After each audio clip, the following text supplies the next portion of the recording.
Tracking, alerting, protecting. This is WKYT Mid-Morning.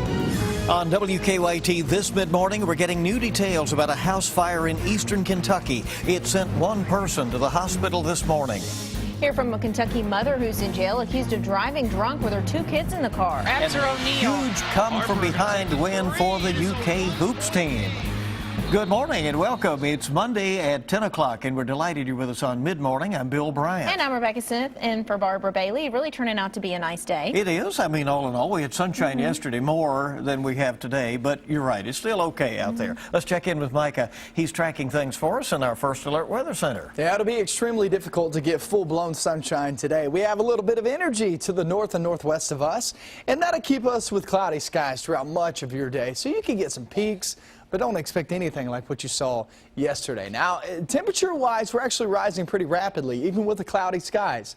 One reason for it, southerly winds, and that always helps us out this time of year. When you're in November, December, off into January and February, when you get the southerly winds, that's what helps you get a little bit warm. And there we are at 49 degrees. That's well above average.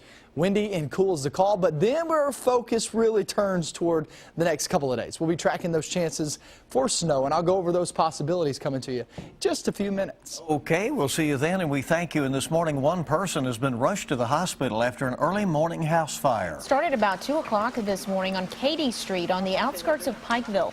This is eyewitness video of the fire. Firefighters rescued a man from the burning home. His name, age, and condition have not been released. Investigators hope to have more information, they say, to release around noon, so in a couple of hours. A Kentucky man faces nearly a dozen charges after a high-speed chase that ended in Richmond. State police say the chase started on I-75 and it ended in the Richmond neighborhood. This eyewitness video shows police arresting the suspect. WKYT's Mark Barber is in Richmond now to explain the charges the driver is now facing. Mark? Officers say the high-speed chase started when they clocked Johnny Owens driving 17 miles over the speed limit near mile marker 86 on I-75 yesterday. We're told the 31-year-old flew to exit 87 and then sped to a neighborhood off the eastern bypass. That's where the police chase ended. Officers say Owens blew a tire on Magnolia Way, jumped out of the car, and ran. We're told he was captured behind a house in the area. The 31-year-old is facing nearly a dozen charges, including wanton endangerment, reckless driving, and fleeing or evading police. His passenger, Natasha Johnson, was also arrested and charged with public intoxication. We're told a Kentucky vehicle enforcement officer was hurt during the high-speed chase. He was sent to the hospital to be checked out and is expected to be okay. As for Owens, he is scheduled to appear in court today for an arraignment. In Richmond, Mark Barber, WKYT. A Kentucky mother is in jail after police say her children were with her when she crashed into a house. Lincoln County deputies say Jessica Walls was drunk at the time of the crash. Her 5- and 8-year-olds were in the car with her. The homeowner was there when the crash happened and was the first to call police. From jail, Walls says police do not have a case. The whole trailer shook. Pictures started falling off the walls, just only on this side. And I said, oh my God. I said, you surely don't think somebody's hit the trailer. I never was even in that vehicle. When he come up, when those officers got there, like I said, I was in the home when the lady called the law. Wall's children were not hurt. She is charged with resisting arrest, wanton endangerment, and driving under the influence. We are tracking a crime alert after police say a man robbed a woman outside a Lexington Walmart. Happened about 4 yesterday morning on Richmond Road. Police say the man asked a woman for a ride. When she said no, he pulled out a gun. She was not hurt. Police have a limited description of the gunman.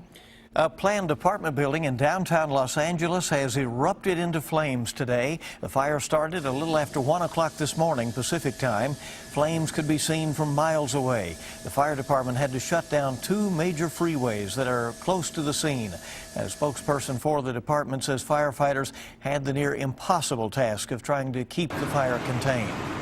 We did sustain a significant amount of damage to adjacent high-rises, but the firefighters did an incredible job knocking down that fire. Otherwise, we would have had 2 high-rise fires along with this wood frame construction high-rise building. And more than 250 firefighters were called in to help battle that massive fire. Protests continued in cities nationwide over the weekend over the grand jury decisions in the killings of unarmed black men in Ferguson, Missouri, and in New York City. Susan McGinnis reports from Washington, where the president is talking about the unrest.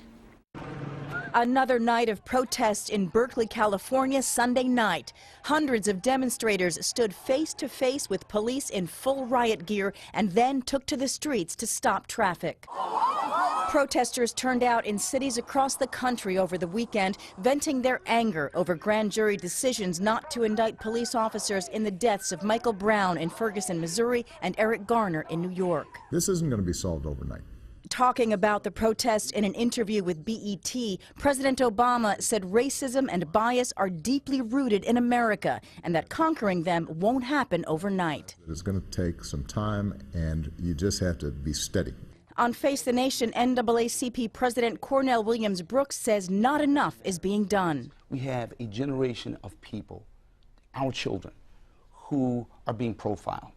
Those are the hard, cold facts. President Obama offers a reminder of how things have improved, saying today's parents and grandparents can see the difference. They'll tell you that things are better, not good in some cases, but better. And the reason it's important for us to understand progress has been made is that then gives us hope that we can make even more progress. Something many protesters want now. Susan McGinnis, CBS News, Washington. Well, BET's interview with the president airs tonight. A portion will air on 106 in Park tonight at 5, with the full interview following at 6 o'clock. The birth control compromise under the federal health care overhaul is being challenged in court today. Faith-based nonprofit organizations that object to covering birth control in their employee health plans say the law still compels them to violate their religious beliefs. Last year, the 10th Circuit in Denver ruled that for-profit companies like Hobby Lobby can join the exempted religious organizations and not provide the contraceptives. Well, it was a bluegrass battle. Top-ranked Kentucky hosting neighboring Eastern Kentucky University last night at Rupp Arena. The undefeated Cats got off to a fast start. Madison Central's own Dominique Hawkins got in the action with the assist to big man Willie Cauley-Stein. The Colonels were never really in the game, but they kept fighting. Kentucky cruised to 9-0, beating EKU 82-49. Up next, UK will host the Columbia Lions. That game is Wednesday night. And congratulations to the UK Hoops team. They knocked off 7th-ranked Louisville last night at the Yum Center. At one point, Kentucky trailed by 16 in the first half, but Janae Thompson dominated the second half. She finished with 19 points. The UK Hoops team gets the win, 77-68. It is Kentucky's 4th straight win over Louisville.